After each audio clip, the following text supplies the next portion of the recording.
conversations yesterday with city staff and the various stakeholders and our walking tour of downtown, we identified several strengths for the downtown area. The first is downtown's access to a regional rail system, especially a baby bullet station, is huge in terms of providing transportation options for downtown residents and workers. And this also enables the city to attract new residents and businesses that want to be located near transit. As all of you know, the downtown area already has the bones for being a vibrant, pedestrian-oriented district. The small blocks and street grid make it very walkable, and there are many restaurants and amenities, such as Century Theater, that draw visitors downtown and make it an enjoyable place to be. And with regard to the Kinko's and Worker Resource Center sites, the fact that these sites are owned by the city provides a rare opportunity to address some of the city's public needs and goals. And finally, one of the most impressive things that we heard throughout our conversations was how much people love San Mateo and care about the downtown. Everyone we spoke with was interested in seeing positive changes in the area. As you all know, the region is facing a chronic shortage of housing for people at all income levels. And this is particularly a challenge on the peninsula, where significant job growth accompanied by slower housing growth has led to very high housing costs. One of the comments that we heard consistently throughout our conversations with stakeholders was the perception that there's a need for additional parking downtown. While there are many ways in which the downtown is walkable, there does not seem to be much of a walking culture among visitors to downtown. And there are areas where more activities, such as outdoor dining, and pedestrian amenities, such as better lighting, would contribute to a much more appealing environment and encourage walking. Another challenge that we identified are the city's development standards, including the limits on heights, densities, and floor area ratios that might constrain the city's ability to attract the kind of development that will enhance the vitality of downtown. We were also concerned that there seem to be many different and sometimes conflicting perspectives among stakeholders about priorities for the area. And finally, in considering the potential development opportunity sites, there's some concern about the impact of the noise from Caltrain on future developments. So one of the things we really wanted to address, as John said, we're really looking at this as a downtown not just for today, but for the future. So an important component of that is really understanding future market forces and how that would influence the potential for downtown. We understand that there has been some conversation already about the potential for attracting millennials and younger workers to downtown. When we talk about millennials, we're really looking at folks in the 18 to 34 age range. And this is a particularly important demographic group for two reasons. One, because they're the ones that are entering the workforce and are also entering the housing market. Another one is their size. It's 20% of the population in San Mateo County, larger if you consider the entire region.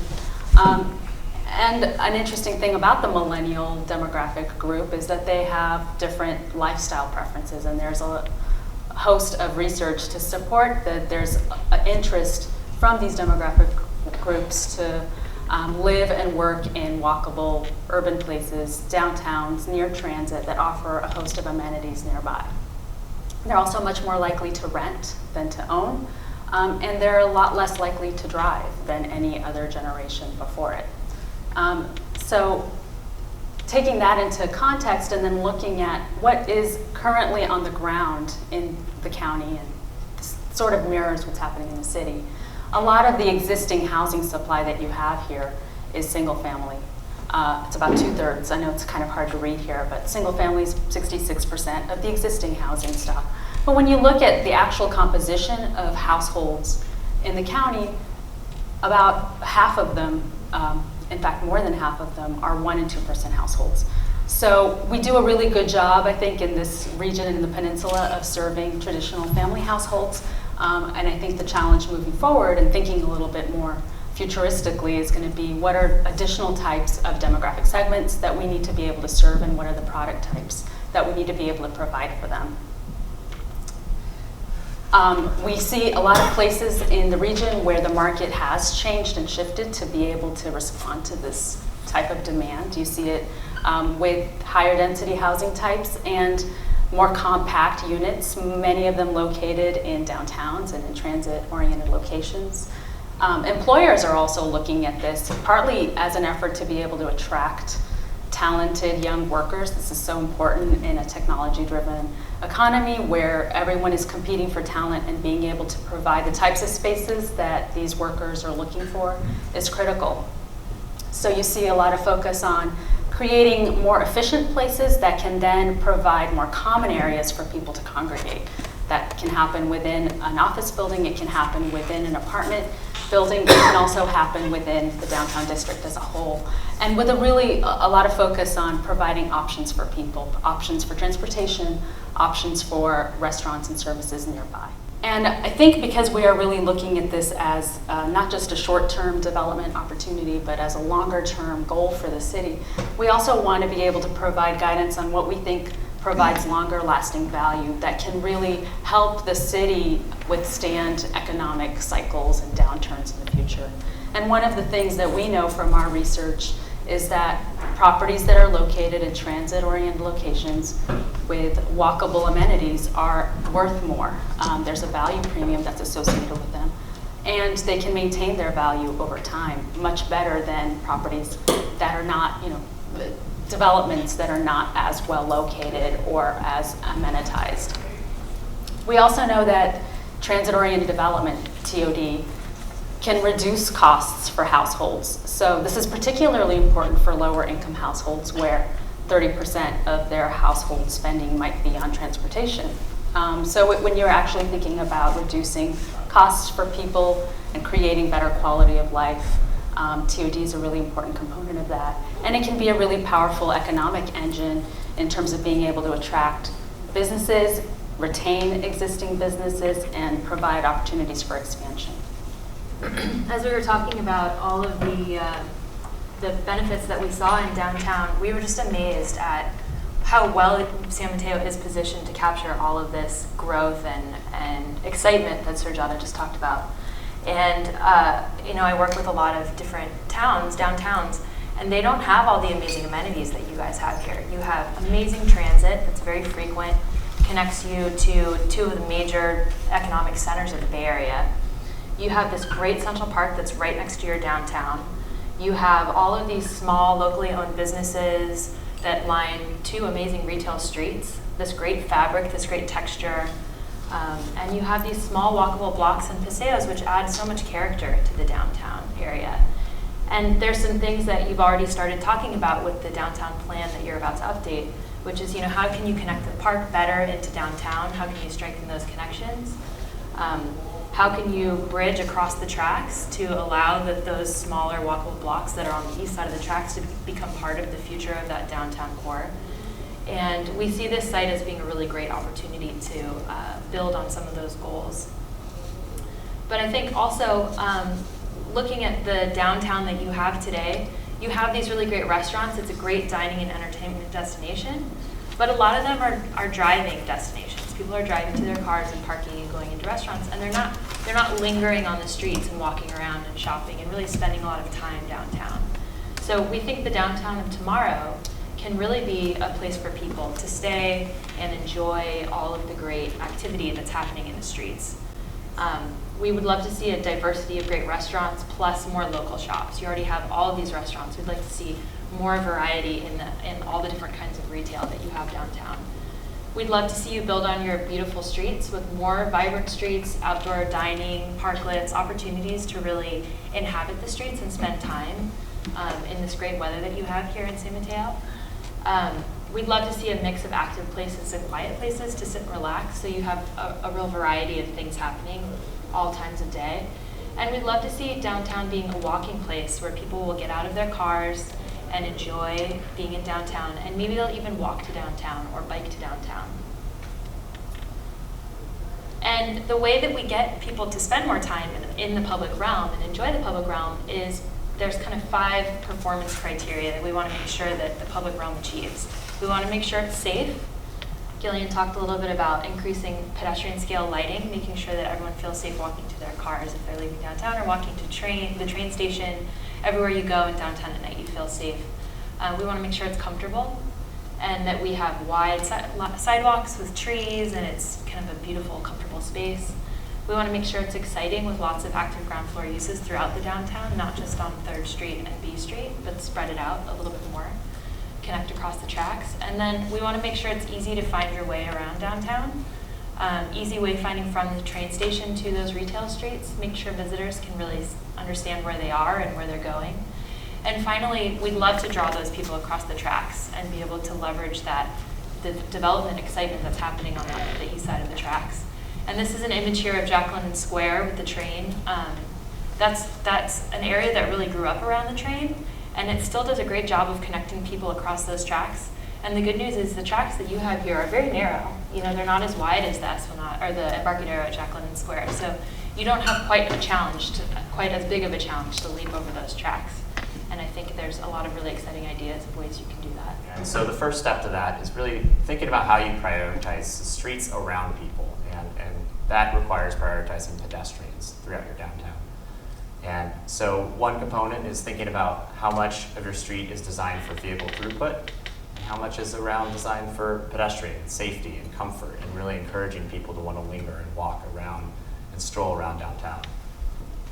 By redesigning or thinking about redesigning your streets, you're really providing an opportunity for people to feel comfortable living, working, and playing in your downtown environment. Now, parking is certainly a key aspect of that, and what you need to do is be able to provide places for people to park where they can get into town, they know where there's parking available, and then they can use those available parking spaces to park and then walk around from there. Now, parking is also very expensive to build and maintain, and so that should be a very important consideration about how the current existing parking resources are being used and whether there are opportunities to invest the transportation dollars in parking or to streetscape improvements that make it a more livable downtown environment. Another thing to consider is how the existing multimodal framework really provides a great opportunity to reduce transportation impacts for new residential or office spaces in this area. Compared to a typical suburban location, we find that you could reduce, or that the residential developments would generate probably 50% fewer vehicle trips. And that's a really less of an impact on the regional transportation network than, say, if you're building these homes out in Tracy and people are commuting into the peninsula. So now I'd like to talk a little bit about just some of the existing parking conditions, just so that we'll understand what the conditions are for our recommendations. It's about 80% full throughout the entire downtown area, and most of the area in central, a lot of the long-term parking is all completely occupied by those long-term workers. However, there is still there is quite a bit of availability in some of the parking lots during this time that provides some of the shorter-term parking. So there are opportunities to think about how those parking resources are being used, and if you can reallocate some of those to provide for the parking that's needed during the middle of the day. When we look at the weekend evening, you can see that all of the downtown streets are full. And I think that's everyone's experience when you come in, you drive, and you look for a place to park right in front of your restaurant. Part of that is information. You can see on the periphery that those parking garages are less than 50% occupied during the busiest time during the evening. And that includes the Kinko site and the Workers Resource site. And so there's a key opportunity here to really enhance visitors' ability to find parking through better information, better technology, so that'll reduce circling for parking around those busy and occupied streets. So what are some of our recommendations? Well, it was great to see that there's a detailed parking management study that was done. And so really thinking about the money that the city's investing in this transportation system and whether you can use those resources more effectively using technology, using information, providing parking for people who are working downtown during the day and increasing the amount of parking through valet or attendance services, thinking about automated parking potentially in the future, or using shuttles, off-site shuttles to neighborhoods as a way to coordinate for large employers or for the entire downtown area. There's all ways to manage and increase the amount of parking without necessarily building large expensive parking garages on valuable pieces of property. And then there's also, of course, iPhone apps or directional signage to help people who are coming into town know where that they need to go to park, so they can park once and then wander the streets of San Mateo. As the city of San Mateo considers its update to its downtown specific plan, I think the concepts that you've heard Matt and Kristen talk about are going to be important to consider in that conversation. And I think you have a good base to start from with your Taste and Talk series, and I think you can build on that momentum because some of the concepts that we've been mentioning here are things that you've already been discussing in your community. And so when you are going to look at that specific plan, I think it's going to be really important to refine your vision for downtown. I mean, there's a number of concepts, and there are some, maybe we heard what Gillian had said, there are some conflicting ideas about what the community wants, so this is your opportunity to really hone in and refine that conversation. And through that process, hopefully we'll bring some clarity and predictability that will help guide that change. Both for, this will be a benefit to your residents so that they know what to expect, as well as employers in the area and visitors to the area, but also developers who want to come and help build out your future that you're going to be talking about. And then when you are going through this process, some of the questions that you are going to hopefully be considering is it a place for housing, jobs, retail, parking, and what is the mix that your community really wants to see for the future? And when you finally kind of talk about those questions and answers, what you want to do then is hopefully align what your policies and regulations and zoning are so that you can achieve that vision through implementing the plan. We're asked to provide with respect to the site, as I said, it's the Kinko's and Workers Resource Center site. They are, as everyone knows, flat, featureless sites directly east of the tracks. They are unbounded by, appear to be unbounded by natural constraints that would prevent development. There have been some previous remediation activities that we understand occurred on the site, but nothing should prevent them from being developed. There are some considerations with the site next door, meaning the Worker Resource Center site, and some of the adjacent utility providers that have large facilities on that site that we took a little liberties later in the proposal with, so we'll present those. But what we considered, back to most of what my colleagues have mentioned, is we considered market workforce and low-income housing as an alternative, provision of social services on the site, or I should say the continued provision of social services, commercial office space, which would be growth space for those incubators that San Mateo is so great at creating, but so bad at retaining. There's just no place for them to go, and while either of these sites alone is not going to satisfy that demand, nor prevent some out-migration of those incubated opportunities, providing at least that mid-level where they can go and stay in San Mateo longer is, we think, an important resource. And we also think it's very encouraging, to Sujata's point, that notwithstanding San Mateo's inability to provide long-term solutions for incubator spaces, they keep providing. The incubator people keep coming here, and it continues to be a city of innovation, which is a fantastic benefit. We did look at retail. The site is obviously constrained by Claremont not being a great retail street. 3rd and 4th east of the tracks are not known as a retail opportunity. And obviously the north-facing side of the site is a little bit challenged to have retail along the train tracks. But we do think that active uses should be considered on the site. We did hear from the community, both the governmental community and the community advocates, that a city hall might be a possibility. So we did consider that. We had some conversations about hotel and whether this would be an opportune hotel site. Parking is, garage is on the list. I would say that is purposefully on the list last. As you probably could garner from our recommendation at this point, we think that is probably the poorest use of either site to try and accommodate further parking needs. And through Matt's good suggestions, we think you can get by for at least quite some time without replacing those parking garages. So with that, I'm going to turn it over to Jonathan, who took some liberties with a big broad pen and some trace paper and did some drawings for us. Okay, before we get to the liberties, I'm going to expand a little bit about what we mean by aligning your planning and zoning standards with the realities of building and the most efficient use of building prototypes, so that you'll be able to attract very high quality development and attract the kind of people that you want to live downtown and who want to live downtown. So for example, height limits. 65 feet happens to be a natural break point for the kind of building that you see that includes 4 stories of wood frame construction on top of a concrete podium. Can you squeeze that into 55 feet? Yes, you can, but can you provide sufficient height in the ground floor to support retail, to support the kind of amenities you need to have in a building of this nature to attract the tenants that you want? No.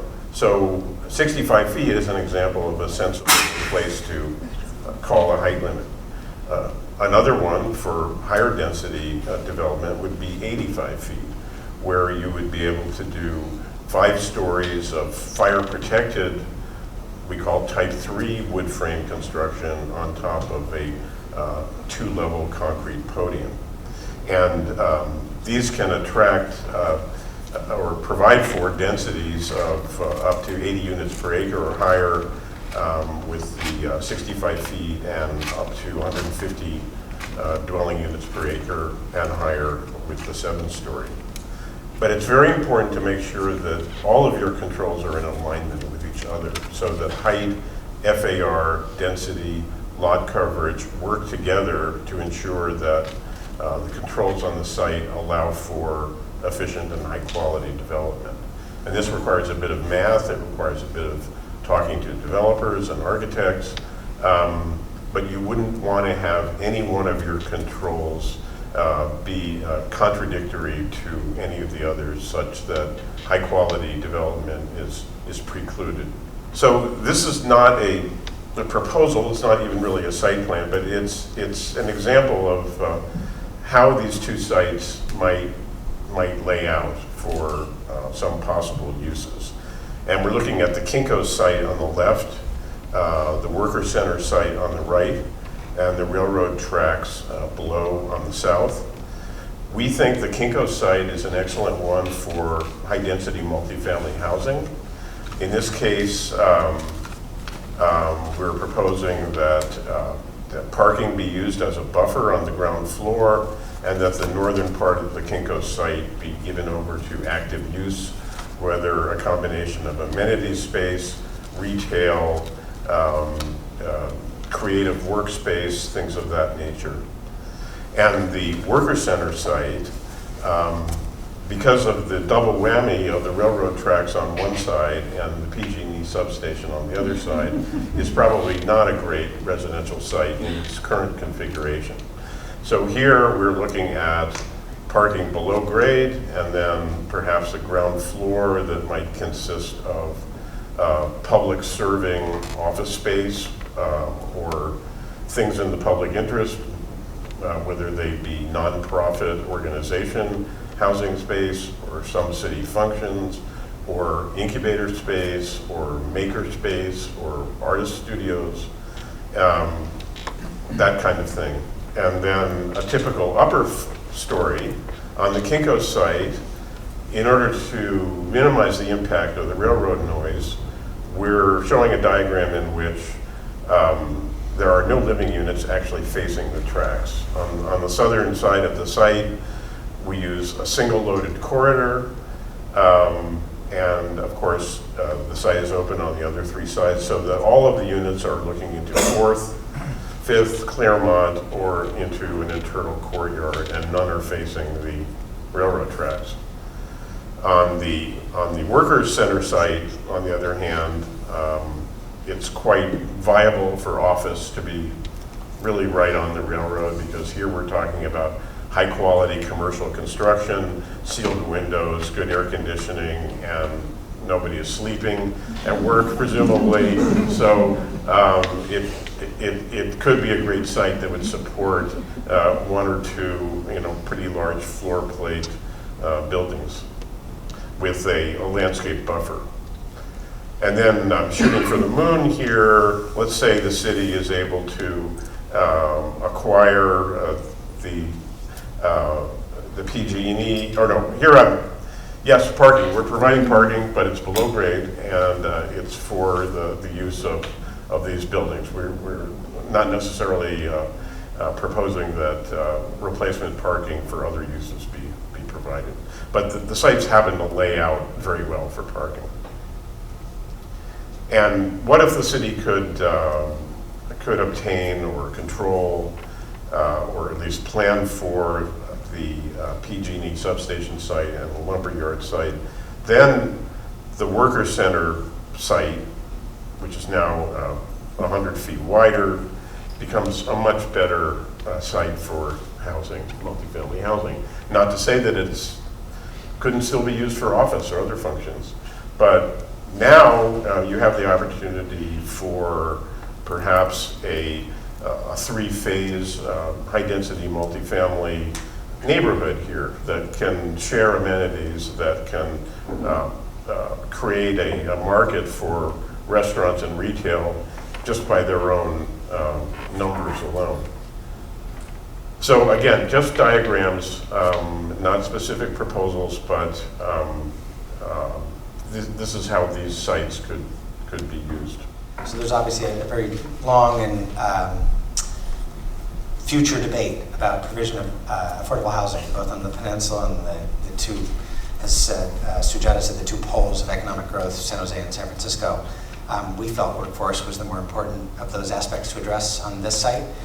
So it was a key part of our proposition for this site is that to the extent that housing was provided, that a significant portion of that be at the 80 to 140% of median income to address that. The police officer, the nurse, the school teacher, the firefighter, and that those services and those folks should be able to live in the downtown area and not commute from Antigua or Antioch. So that was a critical part of what we think if the city does elect to move forward with these sites, that they should use the power and control of owning these two sites as a way to provide a source of financing, technically, because there really is no subsidies for those types of housing units, to make this as much workforce as possible. So I can go forward.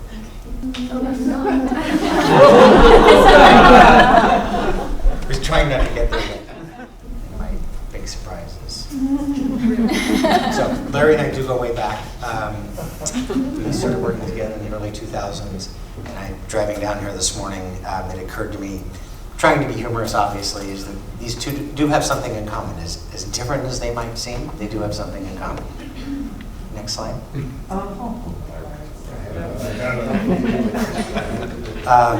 Larry is actually Captain Jack. He part-time plays city manager. But I think one of the things that I always respected and admired about Larry is that this is a person who thinks way beyond his immediate surroundings. A very regional focused person.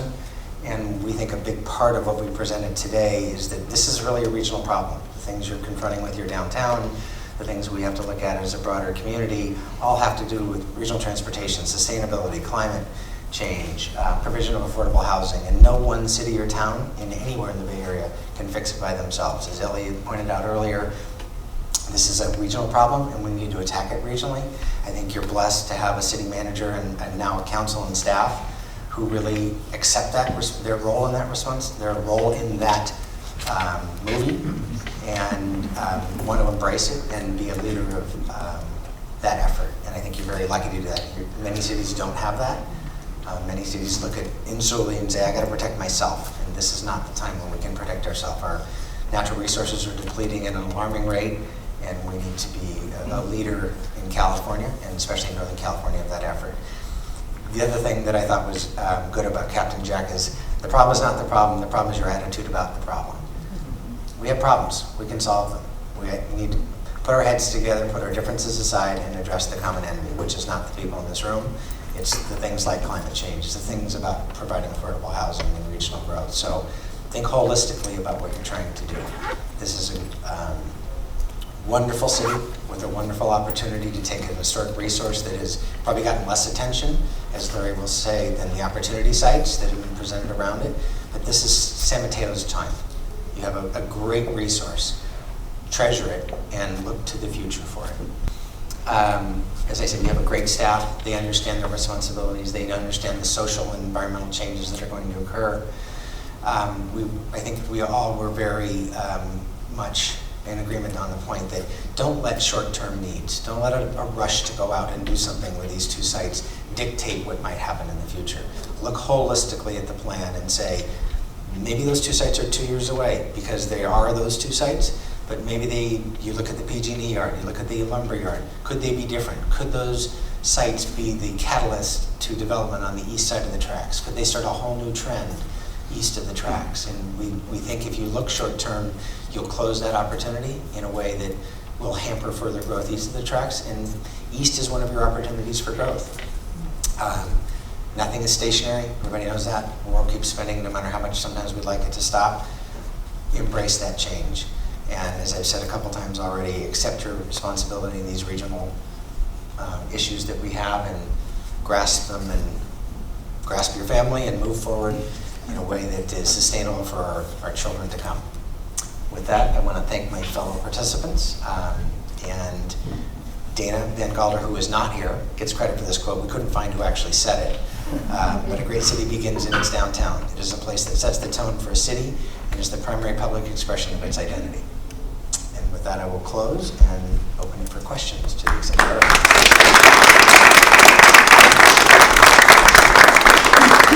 I just wondered if you could comment, older downtowns have that element that has services, that has historically drawn the needy and those in need. As cities revitalize, downtowns really rejuvenate. There is that push and pull. What have you seen successfully in our downtown to balance that? Or if you just wanted to talk a few ways and the ways in which you approach looking at that. I think we can all look at it. I'll start. I think you have a physical property stock that is actually conducive to meeting those smaller needs. You have shops that are 15 feet wide, 30 feet wide. They're not tremendously deep shops, so the space is more affordable by design, so to speak, in that you don't have to build new space that's very expensive and small. You have those built-in things, so providing services, shoe repair, child services, all of those things can find a home. And I think, as Kristen pointed out, what cities are built upon is a diversity of those uses. Obviously, you have the two poles of Hillsdale and Burlingame that have kind of kept the retail out of downtown. And I think what we're trying to encourage a little bit in our report today is that finding those incubator uses that aren't just on the tech side, but finding them on the retail side is something that your small spaces actually provide for. Any comments from anyone else? Well, I think one of the things we heard as we were walking around on the walking tour was how proud everybody is of the city and of the diversity that you have here. And I think as you grow, and especially as you update this specific plan, as long as you're having conversations about those values and making sure that everyone's sharing those values and talking about them, you'll find a way to make sure that they're part of that plan, baked into that plan. And a lot of communities aren't having those conversations, frankly, with each other. So I think that's a big part of it. And as Gillian said, you guys have started with this Taste and Talk program, which, we've heard about around, we come from various different places, we've all heard about what an amazing program it is. So I think as long as you hold on to those values and keep talking about them, you'll find a way to make sure that they remain.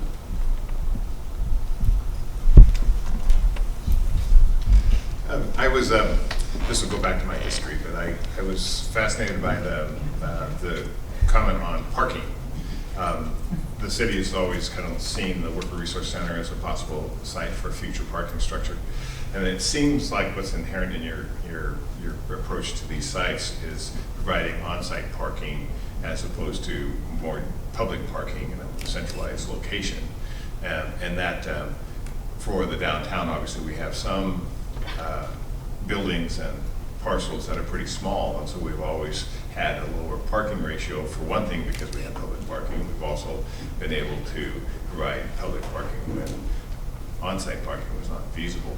But it sounds to me like that's something where you're really talking about reducing the need for parking along the way as well as providing parking on-site. Is that a fair interpretation of how you arrived at that conclusion? Yeah, I think when we were looking at the site, since we certainly heard, this seems like a really obvious location for new parking for downtown. The first thing that struck us is that it didn't feel like a convenient place for parking for downtown. Based on what people are doing out there right now, people are looking for parking that's right near where they're going, or they're using that central parking garage. And so thinking about how those really valuable sites are used and whether it's used for a parking garage versus maybe opportunities to make those parking garages you have right now just better, work better, more efficient. That's something that we thought would be probably a lot better direction for the city to look in terms of investing their transportation dollars. And I think we also talked about densifying potentially those existing structures. So it's obvious that most of them are two-story structures. To the extent you were able to densify those further and maybe wrap housing around them or commercial office space around them. I'm not sure what the garage is called down by the melting pot. Does anybody know? Transit center. The transit center garage, but that's a short garage that probably could stand some additional density as well. And so using those types of resources, not taking up additional land footprint, but maybe using the density to go up and capitalize on the parking that's already provided and not taking up other land that could be used for other purposes. Hi. So my question, you spoke a bit about millennials being the growing demographic for our downtown. But obviously we have a downtown that supports many different demographic groups, and we would most likely probably want to keep it a downtown for all. So how would you recommend having those conversations with our community as we, kind of bring these amenities that would be more conducive to a millennial generation? But we need to have conversations with the broader group. So just what recommendations do you have for having that conversation? I think a lot of the things that we talked about, the walkability, being able to, walk to dinner from your house, walk and get groceries and walk back to your house, that kind of more urban type of lifestyle where you don't need to be in your car all the time. We talked about them in the context of millennials, but they apply across the board, and actually we see a lot of empty nesters moving into downtowns because they're looking for that kind of lifestyle and civic engagement.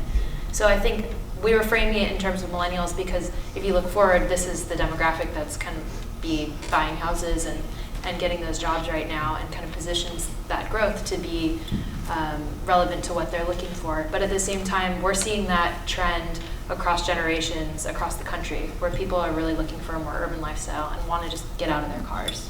I think you make a great point about empty nesters. We didn't show that statistic, but that's a very sizable group of people.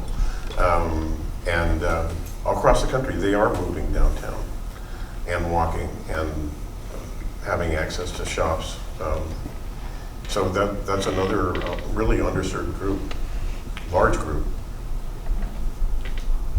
Yeah, I guess I would just I like to frame it as really being about diversity.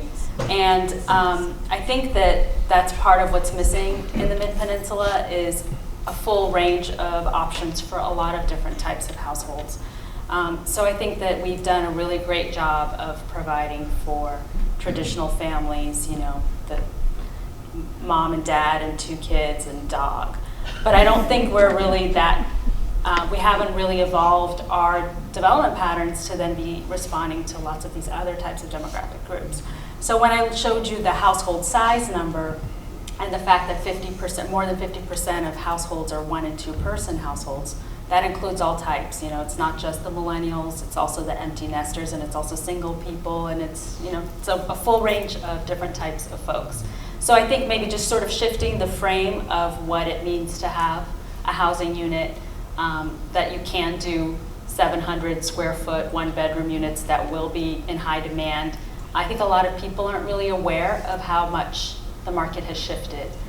So I think another conversation we had earlier was also maybe doing some mobile tours, showing people some examples from across the region so that they can kind of visualize and conceptualize what something different would look like.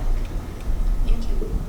And I think, unless I'm mistaken, the downtown core has a tremendous senior population. I believe most of the housing stock in downtown is for seniors. So kind of getting that, to Sujata's point, getting that diversity actually needs to come at the lower to middle age end to kind of bring the average age down a little bit. I think it would also change the retail mix a little bit too, right? Like having different types of folks within a walking radius of the core then allows you to see a different type of retail mix as well. So I think it's all a virtuous cycle.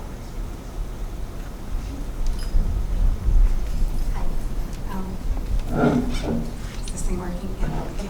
Thank you so much. I do appreciate your comments about the millennials and Rebecca for talking about that. It kind of hit a point for me. In terms of the single-family housing, I live in downtown San Mateo on the other side of the tracks. And there are typically, in a lot of those homes, single-family homes, one person living in there. It's usually one retired person. And I think that's okay. I don't have a problem with that. So some of those numbers might be a little bit skewed because we have so many retirees living in a single-family home. In terms of value of homes, one of the comments that I heard, and I just want to make sure I got this right, but I heard that there's an economic benefit of having these high-density homes, and that because these will hold their value better. But then if you look at neighborhoods like Hillsborough, they're completely filled in. They're not going to expand anymore. And the value of their homes is because they have these large lots with large homes, and they're going to hold those economic values. I don't think that's going to go away. I mean, maybe you guys are the experts. You could probably tell me if I'm saying something wrong there. So the data is actually about, not so much about the density, it's more about the location and having transit access and having in a walkable environment. I think Hillsborough is kind of an interest. I mean, there's a lot of hedge fund millionaires that can afford $14 million estates, and that's part of the function of being able to, be in that location where they are in the Silicon Valley. I think one of the reasons why the value has held is because it's very exclusive and it's a relatively small number of units. They don't build a lot of new housing, so that's one of the reasons why they maintain their value. But the data that I was referencing is really about comparing the value of homes near transit versus homes that don't have any transit access, comparing homes that have nearby neighborhood amenities with homes that don't. And when you look at like homes, I mean, you can't really compare a mansion to a smaller single-family home, but when you compare all other things being equal, you can measure that there's a big value premium. So I hope that clarifies the issue. That does. And then one thing too, in terms of high-density housing, river corridors, retaining that green space, because the more high-density housing you have, the more green space the availability of green space that you have needs to be preserved. And I'm from New Orleans, so Audubon Park, those homes are beautiful around it. Imagine if there was high-density housing around that park. It wouldn't have the value that it has. I went to Tulane, so maybe I'll answer this question. I think one of the most kind of underutilized resources that people see for open space in cities is the streets. And if you actually look at a small walkable grid, you find that 30% of the land in that whole area is in the streets, which is a huge amount.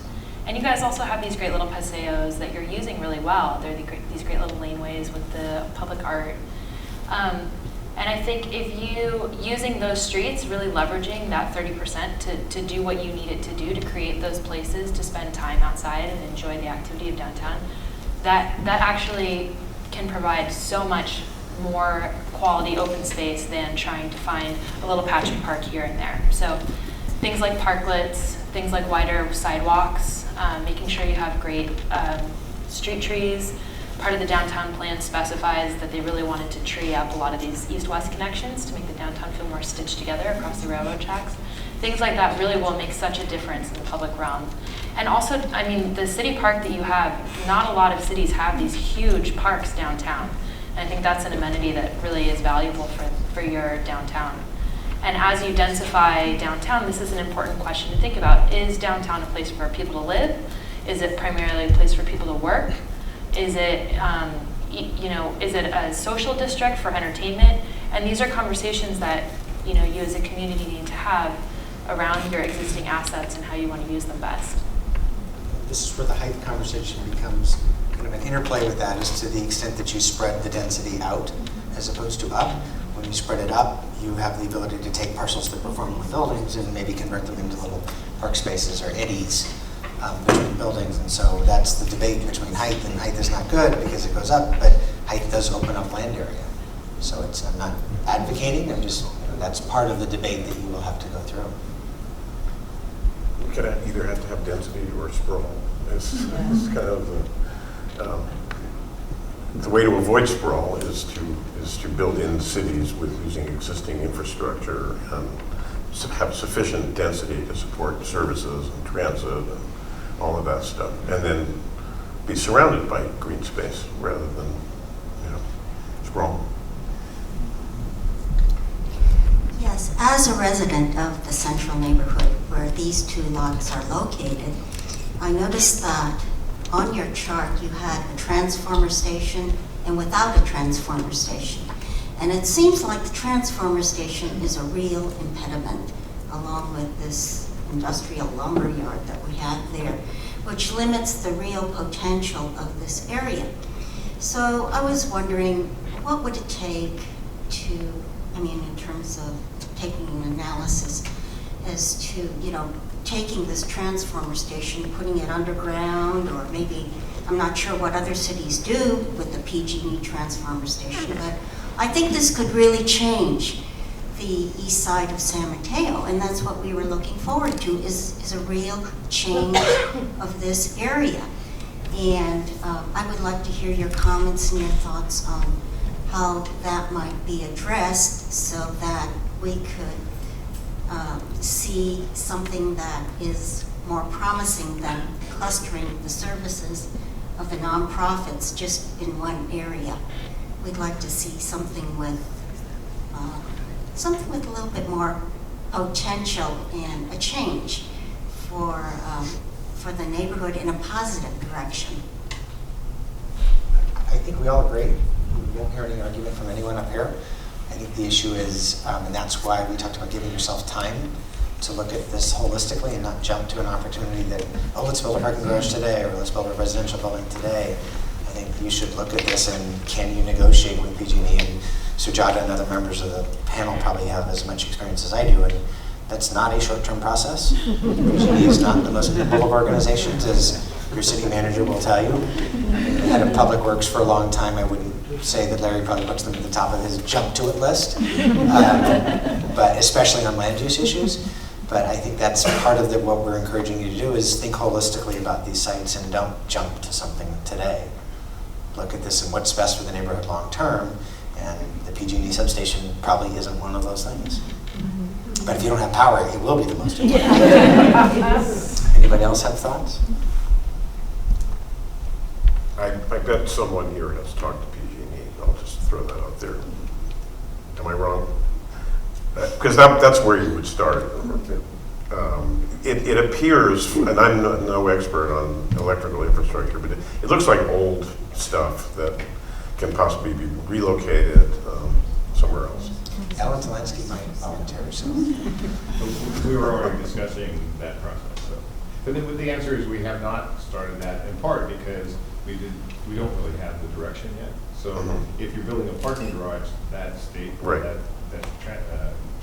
transformer station really doesn't matter much. But if you're trying to put housing in, it matters a lot. Right. And I think that's the direction that we need to start that conversation.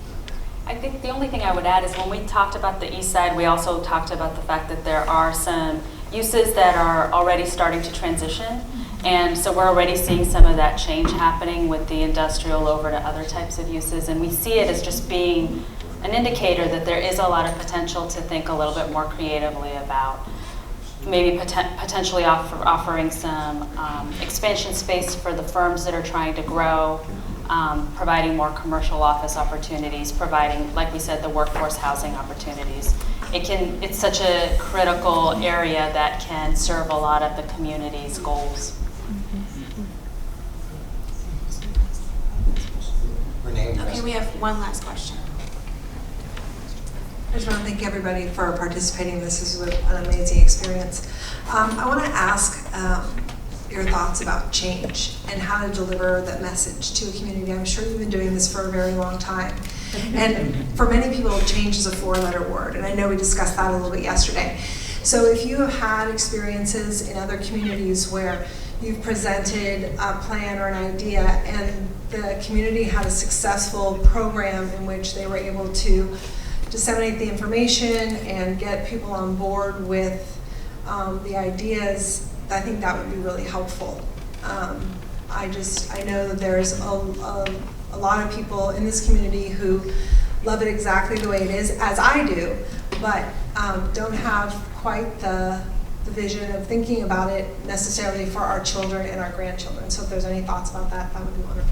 So I'd love Therese and Gillian to answer this. I would say the developer perspective changed. The four-letter word is good. But Therese, our two regional experts, are probably the best to address this.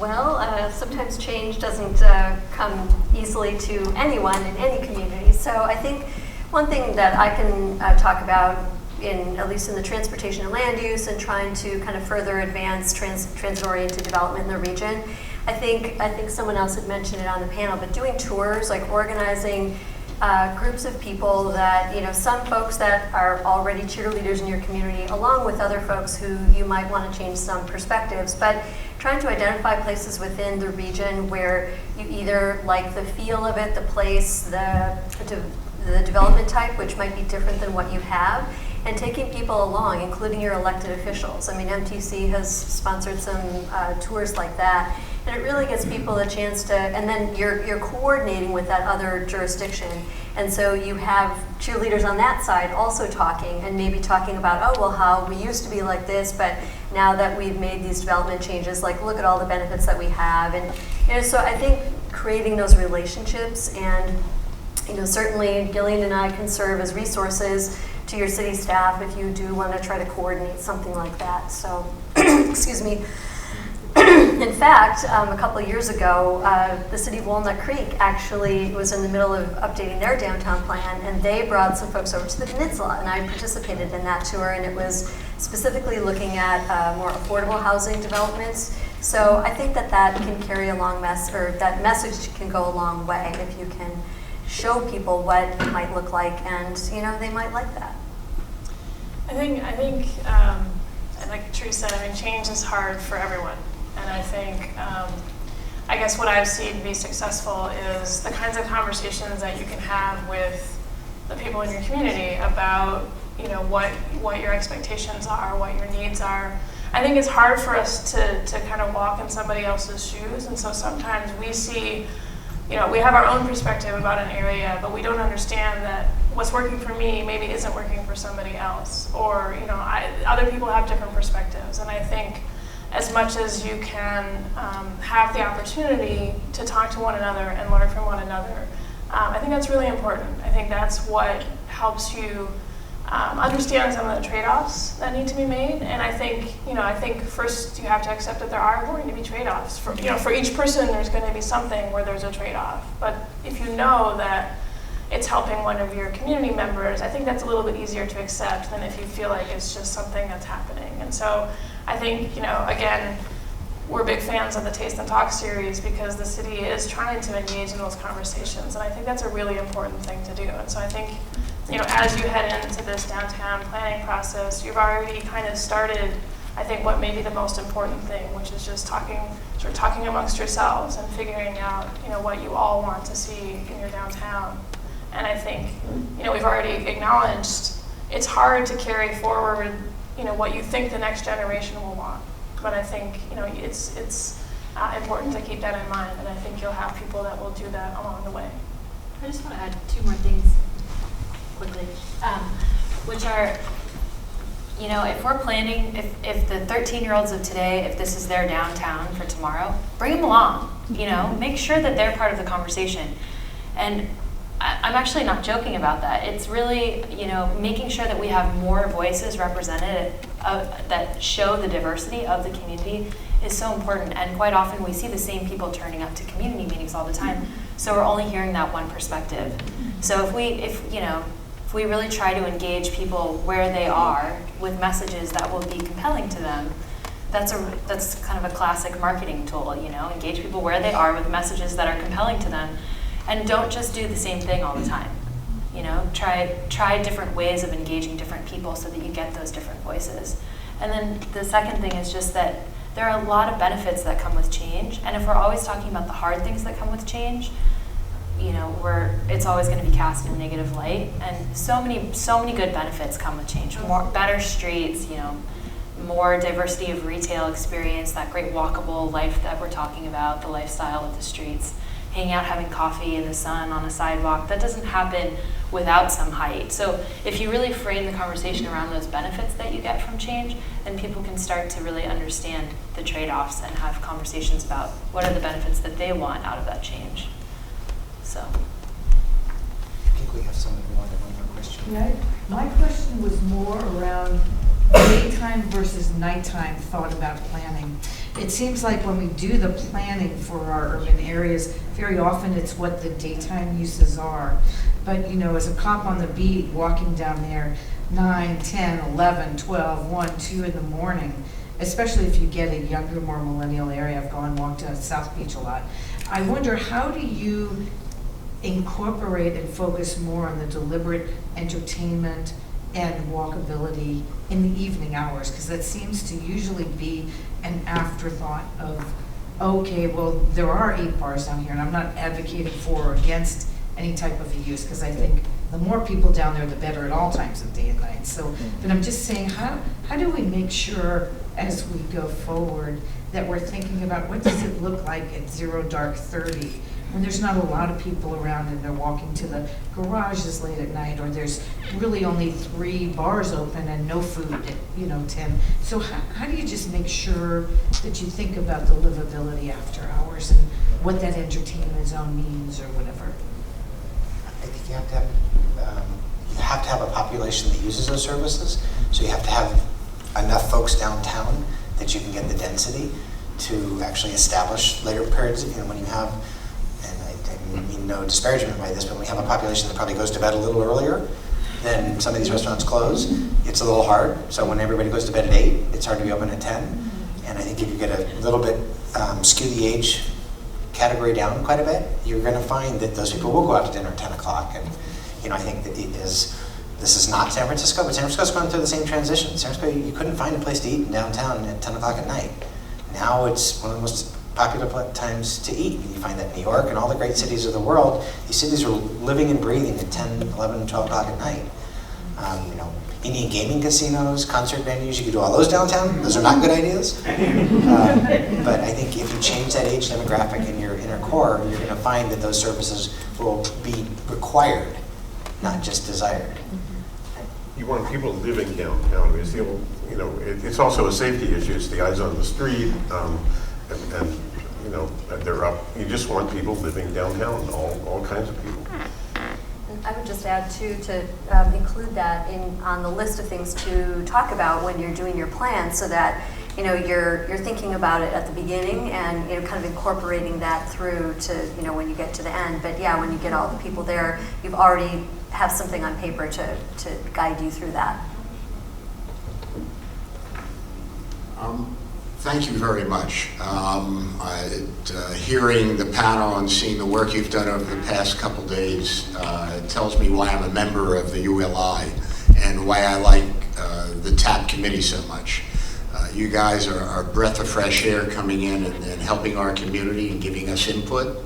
I thank you for your patience and time. I want to let the community know that over the next 60 days, we'll be doing a more in-depth printed document that'll come out in a booklet form for the community.